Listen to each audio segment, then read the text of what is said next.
¿Cuál es su opinión de lo que acabamos de ver? Terrible, ¿no? Porque lo primero que se requiere es una ayuda efectiva y una ayuda de calidad y trazable, ¿no? Hay que facilitarle la vida a estas decenas de miles de mujeres que voluntariamente se dedican a cocinar y a resolverle el problema alimentario a cientos de miles de peruanos que hoy día no pueden proveerse solos. Estas señoras deberían recibir no solamente más ayuda del Estado a través de las municipalidades, sino que además recibir productos de calidad, diversos y trazables, ¿no? Que pudiéramos saber de dónde vienen. Esta idea de embolsarlos con el logo de la municipalidad me parece bastante peligroso porque nunca sabes de dónde vinieron esos productos, qué calidad tienen, cuál es su idoneidad para ser consumidos. En otras palabras, hambre cero no significa cambiarle la bolsa y ponerle una etiqueta a determinados productos que tampoco sabemos cuál es el proceso de poder embolsar, porque también hasta en eso hay que tener muchísimo cuidado. Pero el tema también es estos reportes que se tiene últimamente sobre el alto porcentaje de la anemia en el Perú. Se ha duplicado a diferencia de lo que fuera un determinado semestre para este tiempo. ¿Qué está pasando con los gobiernos locales? Lo que está pasando es, no puede haber mejoras en los indicadores nutricionales si es que la gente no está accediendo ni siquiera a la cantidad y calidad suficiente de alimentos. Aquí el principal problema es un problema de origen. Es que las familias no tienen acceso económico a los alimentos. No es que falten alimentos en el mercado, es que a las familias no les alcanza para conseguir la canasta básica con la composición correcta porque está muy cara. Los ingresos de las familias no han mejorado, las oportunidades de empleo no han mejorado y los precios de los alimentos han subido. Y entonces su capacidad de obtener alimentos en el mercado es menor. Y lo que están haciendo las familias, que es lo que haríamos cualquiera de nosotros en una situación así, es ajustar el consumo. Eso quiere decir reducir la cantidad de raciones, reducir el tamaño de las porciones y dejar de consumir los alimentos que son más caros, sobre todo proteína animal, que es lo más costoso. ¿Cómo hacemos para ver que lo que está haciendo el alcalde de Lima, Rafael López Aliaga, con este programa Hambre Cero, sea, digamos, monitoreado por alguna entidad? Porque aquí lo que se ve, hay muchísimas quejas y, como decía mi compañera Nélida, es embolsado, te entrego, pero cuando las señoras empiezan a cocinar sus productos o la quinoa no se puede hacer bien, el aceite dicen que no está con otros productos. ¿Cómo hacemos? ¿Quién le pone el cascabel al gato? Bueno, aquí hay una labor para la Contraloría, sin duda, ¿no? Es para verificar cómo ha sido el proceso de adquisición y distribución de esos productos.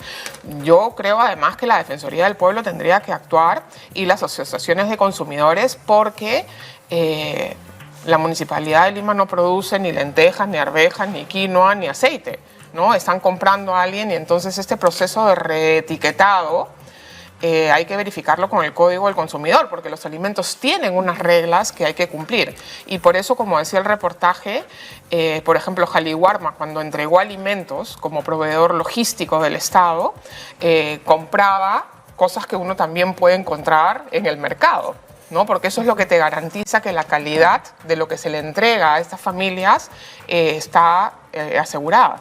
Ahora, el tema de la anemia es definitivamente un tema muy amplio. Una cosa es la parte técnica y otra es la parte política también. Usted fue ministra de Desarrollo. A ver, ¿qué es lo que ha cambiado? ¿Qué ha variado que de pronto ahora el índice de anemia se haya disparado y no se estén haciendo muy bien las cosas? ¿En qué momento se perdió el hilo? Ahora, hay dos procesos importantes aquí que están jugando en conjunto. El primero es que durante la pandemia tuvimos un retroceso en las acciones del Estado, lo que ha resultado ser más efectivo para reducción de anemia, ¿no? Es el proceso de visitas regulares a las casas, ¿no? El trabajo con los padres, con las familias, para asegurar que los niños en los distintos momentos de su desarrollo reciben la alimentación que les permite superar condiciones de anemia. Y eso tiene que estar acompañado de la entrega de las gotitas de hierro, las chispitas, lo que corresponde en cada coyuntura. Eso se cortó durante la pandemia y el proceso de recuperación de esa actividad ha sido bastante ineficiente, ¿no? No se ha recuperado en todos los lugares, no se ha recuperado con la misma velocidad, ni con la misma intensidad, ni con la misma preparación de los equipos que han estado retomando ese proceso. Pero lo otro que está pasando, y esto lo hemos visto en proyectos del sector privado, en las visitas domiciliarias del MINSA, lo vemos en CUNAMás, es que las consejeros que van a visitar los hogares hablan con los padres, pero los padres genuinamente le dicen, pero no tengo dinero para obtener proteína animal para incluir en la dieta como usted me está recomendando. ¿Qué hago si no tenemos comida suficiente en este hogar? Y entonces tenemos estos dos problemas juntos, ¿no? La precarización del servicio asociado a las visitas domiciliarias junto con un menor acceso a los alimentos. En el Perú el problema de la anemia es un problema grave, era un problema grave, no estaba disminuyendo a la velocidad que queríamos, pero estaba bajando lentamente. Estábamos encontrando finalmente un modelo para enfrentar la anemia. Eso se pierde con la pandemia, no se logra recuperar y se agrava con la crisis alimentaria. Lo más grave es que junto con la anemia hay otros dos grandes problemas de malnutrición. La desnutrición crónica infantil, que ha venido cayendo durante 15, 16 años consecutivos, porque el Perú es un ejemplo mundial de cómo se enfrenta a la desnutrición crónica infantil. Sin embargo, ya el año pasado, por primera vez, no cayó más, se ha quedado estancada en un poquito menos de 12%, y el primer semestre de este año ya estamos viendo pequeños incrementos. Claro. Y lo otro es sobrepeso y obesidad, porque cuando las familias no tienen recursos, comen lo más barato que encuentran, que llene la panza de esos niñitos. Y entonces ahí productos de muy baja calidad, ultraprocesados, con alto contenido de harinas, grasas y azúcares, se incrementa ese consumo de esos productos que no son nutritivos. Y eso genera otros problemas, ¿no? Claro, pero a ver... Solo quería una cosa, sí. Pero también Caliwarma en la pandemia pierde esta, digamos, en los colegios le daban una ración a los niños, pero con la pandemia lo que decidieron es llevar el paquete de comida a las casas. Y allí en las casas reparten la comida y el niño ya no puede comer, digamos, la ración que comía, sino ahora la come entre 4 o entre 3, y eso también baja la ingesta nutritiva del niño. Sin duda, y terminada la pandemia, uno lo que esperaba es que Caliwarma regrese a concentrarse en los niños que asisten a la escuela pública, inicial y primaria, para asegurar que al menos los niños reciban esta ingesta mínima, ¿no? Aquellos niños que reciben solo desayuno de Caliwarma, con eso deberían cubrir algo más de 30%, 35% de sus necesidades alimentarias del día. Aquellos niños que asisten a escuelas donde se da desayuno y almuerzo es casi el 70%. Es más, en un momento de crisis como este, de crisis alimentaria, debería asegurarse 2 raciones para todos los niños en la escuela para asegurar que incluso si después en su casa no hay recursos suficientes, tengan una base mínima de ingesta nutritiva.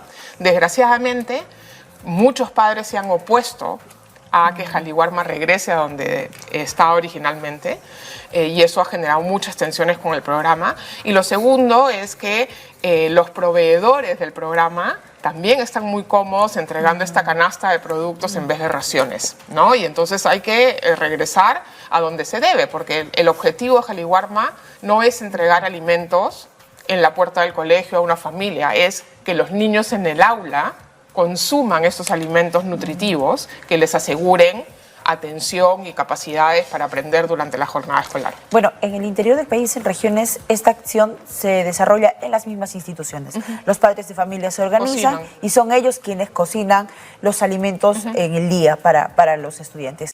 Pero a ver, otra vez regreso al tema político. ¿Que acaso no hay una política de Estado? Porque el tema de la anemia no es de ayer, no es de hoy, es de hace muchísimos años atrás. Entonces, estamos perdiendo la dirección, el horizonte, porque entra un gobierno y tiene una idea y una política completamente diferente a la que fue diseñada. Porque un gobierno tras otro siempre hay errores, nunca rescatan el lado positivo de cada gobierno. Por eso es importante mirar lo que ha pasado con la lucha contra la desnutrición crónica infantil. La desnutrición crónica infantil es uno de los pocos procesos en los cuales gobierno tras gobierno no solamente se mantuvieron las acciones, sino se fueron mejorando y quedándose con lo mejor. Ese proceso que comenzó en el 2004, ¿no? Que con el gobierno de Toledo se mantuvo y se potenció en el gobierno aprista, se institucionalizó en el gobierno de Humala y debe continuar, porque eso ya funciona bien, ¿no? Eso deberíamos tener con todos los demás problemas sociales que deberíamos enfrentar. Desgraciadamente, con los temas alimentarios tenemos dos atingencias severas. Una es que ha empeorado la crisis alimentaria, ¿no? En la encuesta que hicimos en el IEP la semana pasada, 57% de las personas nos mencionaron que en los últimos 3 meses, por falta de dinero o recursos, alguna vez en su casa se quedaron sin alimentos. Eso el año pasado, en esta misma época, era 44%. Y hace 11 años, en el 2012, que se hizo la misma pregunta, era 17%.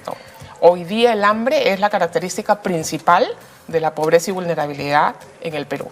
Lo segundo, ¿no? Y eso hace más difícil cualquier programa nutricional, porque si no hay comida en los hogares, no hay forma de que se avancen los indicadores nutricionales.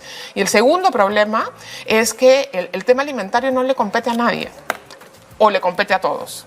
Entonces, una parte le toca al MINSA porque son problemas de salud pública, como la anemia. Una parte le compete al MIDIS porque esto afecta sobre todo a las poblaciones en situación de pobreza y vulnerabilidad.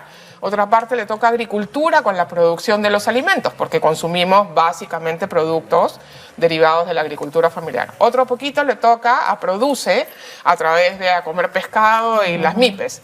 Pero al final del día no hay estrategia alimentaria. Es la que presidenta, No hay el engranaje, no hay liderazgo, no hay compromiso, cada uno hace lo que puede y entonces así nunca sumamos y nunca avanzamos. La presidenta Dina Boluarte, digamos, antes de ser presidenta, formó parte del gobierno de Pedro Castillo y fue ministra de MIDIS hasta diciembre pasado. Hay una responsabilidad que se te tiene que conversar. ¿Cuál fue el papel, digamos, que hizo que ahora estemos en esta caída libre digamos, de seguridad alimentaria? Sin duda el MIDIS tiene una responsabilidad muy importante en los temas nutricionales de los niños, diría yo, a través de las decisiones que se han tomado sobre la demora en que Jaliwarma se vuelva a concentrar en que los niños consuman los alimentos en la escuela.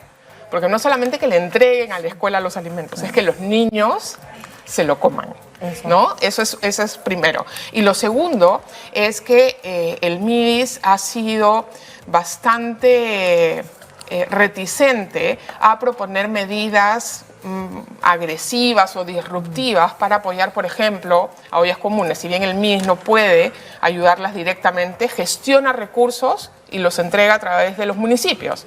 Pero hay que pensar en acciones de ayuda más consistentes, más ágiles y más integrales para que las señoras de las ollas, de los comedores puedan cumplir un rol tan importante como vienen cumpliendo con mayores recursos, ¿no? Claro, y más aún cuando se nos vienen situaciones y momentos más críticos, porque el problema de la anemia, o sea, también obviamente son los alimentos, pero también son otros aspectos, como es el agua saludable. Sin duda. O sea, y si no tenemos agua de calidad, ¿cómo queremos combatir la anemia? Sí, agua y acceso a desagüe, ¿no? Porque el problema de enfermedades es tremendo derivado de ello. Pero también una cosa positiva que se ha hecho desde el MIDIS es, por ejemplo, el programa Juntos en una escala todavía muy pequeña, está concentrando su ingreso a zonas urbanas en situación de pobreza, concentrándose en entregar un bono temporal adicional a madres gestantes y madres de niños pequeños, para asegurar que esos primeros meses de vida, que son críticos para las probabilidades de que después tengan o no anemia, tengan los recursos suficientes y el conocimiento para evitar caer en anemia. Eso me parece una acción muy positiva. Necesitamos que tenga escala, ¿no? Que llegue a muchos más hogares con niños pequeños. En su última columna en El Comercio usted habla sobre el hambre y dice: este problema que afecta a la gran mayoría de compatriotas es cruel y refleja la tremenda falta de compromiso con el bienestar mínimo de los ciudadanos, de quienes tienen en sus manos el poder para mitigar esta situación. Cuando hay muchos responsables, hay pocos responsables. ¿Qué tendría que pasar? ¿Qué tendría que hacer la presidenta Dina Boluarte, el presidente del Congreso? Bueno, yo creo que en una situación de crisis como la que tenemos hoy día, en el que 70% de las familias reconocen que han tenido que reducir su consumo de alimentos porque no les alcanza, hay que hacer una acción de emergencia. Y hay que definir una prioridad, ¿no? Clara, que es que todos los niños reciban el apoyo que necesitan para comer.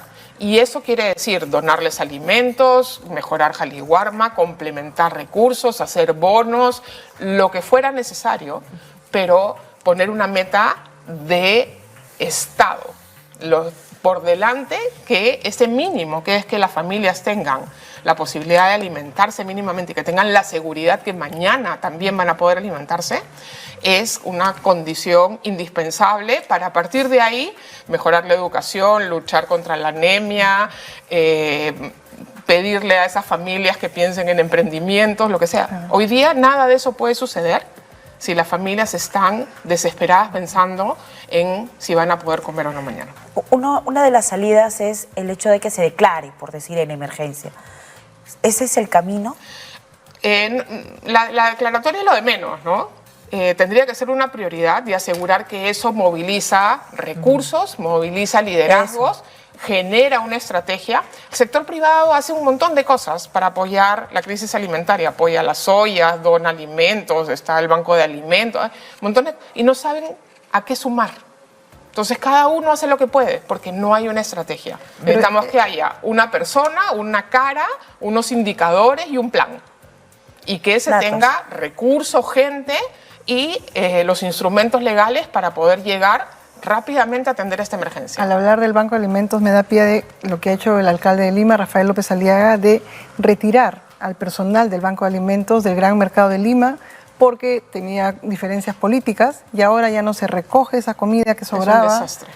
¿Qué ha pasado con el Banco de Alimentos y la Municipalidad de Lima? El Banco de Alimentos, los últimos años, con una amplia red de voluntarios, porque es una organización sin fines de lucro, se dedicaba al final de la jornada de venta en el mercado mayorista, en alianza con los comerciantes, a recoger todo aquello que ya no iba a poder ser vendido al día siguiente y que antes de que se votara se recogía por el Banco de Alimentos. El Banco de Alimentos iba con estos voluntarios, recogían, separaban y entregaban a organizaciones sociales, a comedores parroquiales, albergues, etcétera, todas esas verduras y frutas que habían recogido. Ahí tenían un sistema para hacer la recuperación de alimentos y la distribución de esos alimentos. Cuando entra el alcalde, encuentra que el Banco de Alimentos es politizado en sus propias declaraciones porque un miembro de su directorio es una persona con el cual él tiene tremendas diferencias, ¿no? Y dice que es un acto político, cuando es una figura, además, porque en ese mismo directorio del Banco de Alimentos hay personajes con trayectorias políticas muy disímiles, entonces veo difícil que tenga una vocación política el Banco de Alimentos. Y lo que ha pasado es que deciden que va a ser la Fundación Lima, una fundación que tiene la propia municipalidad, quien se va a encargar de hacer ese proceso. Por supuesto, es un proceso complejo, que requiere una logística muy difícil, y lo que termina sucediendo es que no lo logran hacer con la efectividad que lo hacía el Banco de Alimentos. Después ellos quieren donar como si fueran donaciones de la Municipalidad de Lima, aquello que han recuperado, cuando en realidad son todas donaciones de los comerciantes del mercado, porque son ellos los que entregan los alimentos, y el proceso de separación, segregación de lo que se le entrega a cada olla no parece ser muy efectivo. Hay muchos reportajes y quejas de las señoras de las ollas sobre la pérdida de calidad en lo que reciben, porque no hay las capacidades ni el manejo para la manipulación de esos alimentos frescos, que tiene que ser hecho en muy corto tiempo, ¿no? Y de determinada manera para asegurar la calidad de los alimentos que les entregan a estas organizaciones de base, ¿no? Bien, y finalmente, a ver, o sea, el índice nos está diciendo cómo está, es la radiografía en materia de anemia. ¿quién tendría que tomar la punta de la madeja para decir, ok, entonces pongámonos a trabajar de esta dinámica? ¿El gobierno, Congreso y qué otras instancias? Para el tema de anemia, el ente rector es el Ministerio de Salud, porque hoy día es un problema de salud pública. Por lo tanto, la voz cantante para el tema específico de anemia lo tiene que tener el MINSA. Pero el MINSA no puede resolver el problema de anemia si las familias no tienen alimentos. Incluso si el MINSA hace todo bien y tiene las mejores gotitas con hierro y tiene el mejor programa de visitas domiciliarias y tiene todos los complementos que se necesitan, las familias tienen que tener alimentos, tienen que tener que cocinar en su casa, las ollas comunes tienen que tener que incluir en las raciones para ofrecerle a las familias que no pueden cocinar en su casa. Y para eso se requiere el trabajo de gobiernos locales, el trabajo del MIDIS, el trabajo de Produce, el trabajo de Produce, todos juntos, y del MEF, porque tienen que poner recursos. Esto, la factura que nos va a dejar este incremento de problemas de malnutrición nos va a acompañar 10 o 20 años a todos los peruanos. Y entonces estamos tomando las peores decisiones por patear y mejor no mirar el problema. Lo que tendríamos que hacer es ocuparnos. Pero alguien tiene que coordinar a todos estos sectores. Alguien tiene que trazar una estrategia y voltear al sector privado y decirle, en el marco de esta estrategia, tu rol es donar este tipo de alimentos, apoyar con la logística, lo que tenga que hacer, y que todos podamos ayudar. La magnitud de esta crisis alimentaria es algo realmente impensable en este país. Es increíble que hayamos llegado a estos niveles. Y en la Fundación Lima, que acaba usted de revelar, que en el mercado de Lima han quitado al Banco de Alimentos por las diferencias de Rafael López Aliaga con Salomón Lerner Guitis, o sea, una mezquindad, hace que ahorita la Fundación Lima, que recién primera noticia conocemos, está entregando peores alimentos a la gente. ¿Por qué, digamos, cómo hacer para dejar todas estas, digamos, diferencias de lado y alimentar a nuestros niños? Exacto, ese es el principal problema, o sea, entre que no queremos ver la gravedad del problema y que quienes pueden tomar acción o miran para otro lado o quieren hacer un uso político del tema, los que pagan la factura son los niños de los hogares más pobres y vulnerables del Perú. Eso es inaceptable. Bueno, terrible, porque el tema de la anemia no es cosa de juego, es el futuro del país. Bueno, la presidenta Dina Boluarte tiene la palabra, que ha sido una ex ministra de Desarrollo y Acción Social. Gracias, Carolina, por la entrevista. Hablar. Muy amable.